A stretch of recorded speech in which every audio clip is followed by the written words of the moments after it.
Do I think this is great news when it comes to Avalanche? Well, personally, I think so. However, I am not a financial advisor, but actually, Avalanche recently made a post saying how the Avalanche Foundation welcomes the official announcement of VanEck's AVAX ETF that was listed today on NASDAQ, which I find very impressive because, again, an Avalanche ETF, I'm a fan of that.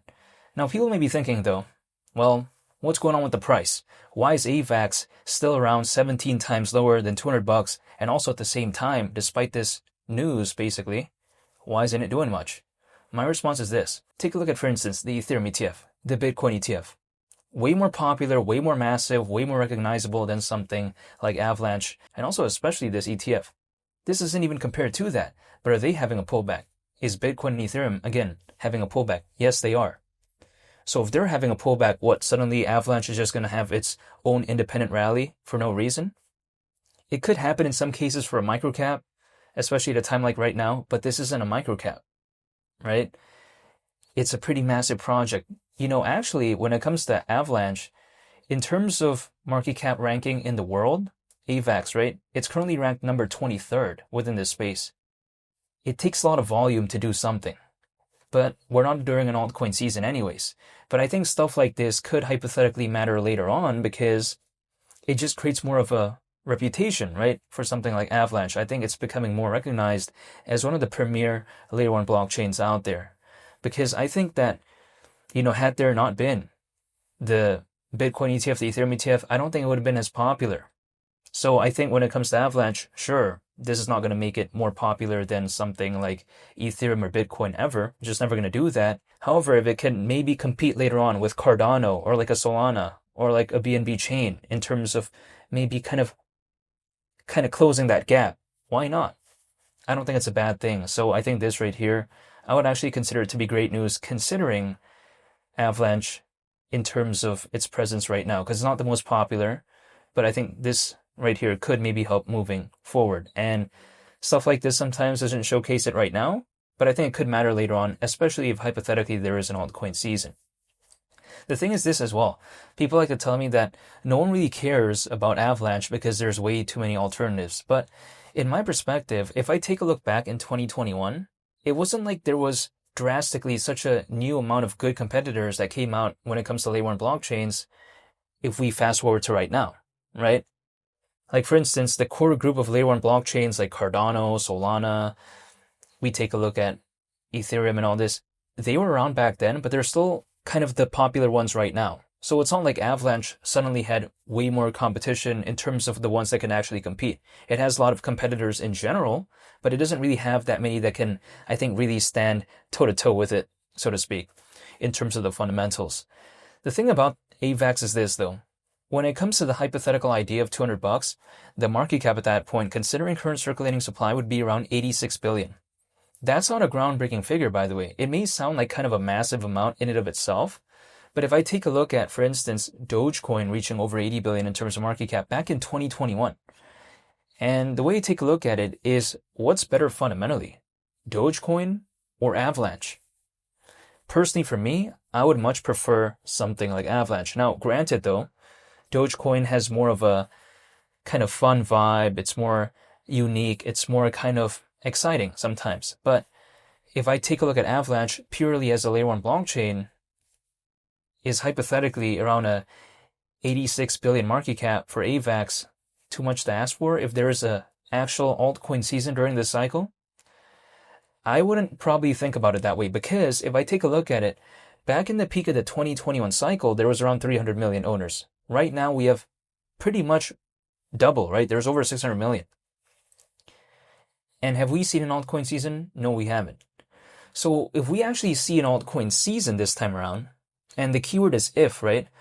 What would it look like when compared to back then? Granted, there's more projects overall as of right now, but if I consider the core group of layer one blockchains that were kind of considered to be pretty premier back then, and how the group kind of pretty much more or less stayed the same right now, and yet there's double the amount of owners pretty much when compared to back then.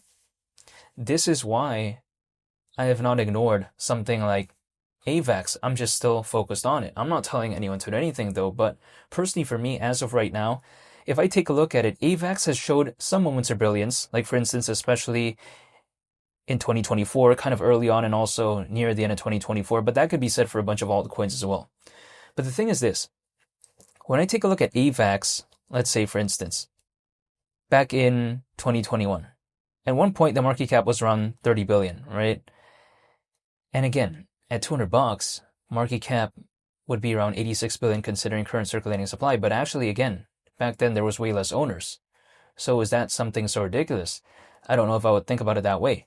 Not to mention, if I take a look at it, AVAX as of right now, it's below $12, right? For instance, AVAX back in 2024, at one point I saw it at around $50. So as of right now, we're over 4 times lower than that. But that was just slightly around a year ago. The thing is this, it's over 4 times lower than where it was slightly over a year ago. Is that the case for Bitcoin or Ethereum? No, they're not over 4 times lower than where they were around a year ago or slightly over a year ago. They're just not. They're having a pullback, but they're not over 4 times lower than where they were back in 2024 at any point. So my perspective is that when it comes to Avalanche, sure, I don't think it's ever going to become the most popular, but to me at least, if I had a choice between Bitcoin, Ethereum, or AVAX, and let's say they could only maybe go back to where they were at their peak in 2024, I don't know if I'd be such a fan of something like maybe hypothetically Ethereum or Bitcoin at that point, given that scenario, right? Given that very specific hypothetical make-believe situation. But this is just my perspective. Now, the thing is, when it comes to AVAX, the amount of holders is still holding up pretty good. There's around 160,000. The thing is this, though. In the past 24 hours, actually the volume has went down around 27% when it comes to AVAX. So people may be thinking, again, like, how is this ETF news even gonna matter? Again, it's not really gonna showcase it right now, but I think hypothetically it could maybe matter if there is a change in sentiment, right? If there is an altcoin season. So I just haven't given up because I still like it fundamentally when it comes to Avalanche as a layer 1 blockchain. And also on top of that, I still like the amount of holders when it comes to AVAX. Keep in mind, at a time like this, it's tough sometimes to maintain over 100,000 holders. Like, it's not that easy. But then AVAX is still able to do that. And again, at below $12, it's not like it's that easy to have that many holders, but I still do see it when it comes to Avalanche. So I'm still waiting. But also on top of that, that figure, I think, gives me more perspective. Like, I'm just one person, so I'm experiencing whatever's going on with Avalanche as of right now, whatever going on with AVAX, alongside over 160,000 other individuals. So I just don't want to give up. The thing is this, though. Whether or not there's going to be an altcoin season, it's going to do it maybe with or without me. Whether I'm in this space or not, it's not going to care. So it's either, sometimes the way you take a look at it, in a totally different example, either I go on the Revenge of the Mummy in Universal Studios and I go along with the ride, or I don't and it goes along without me.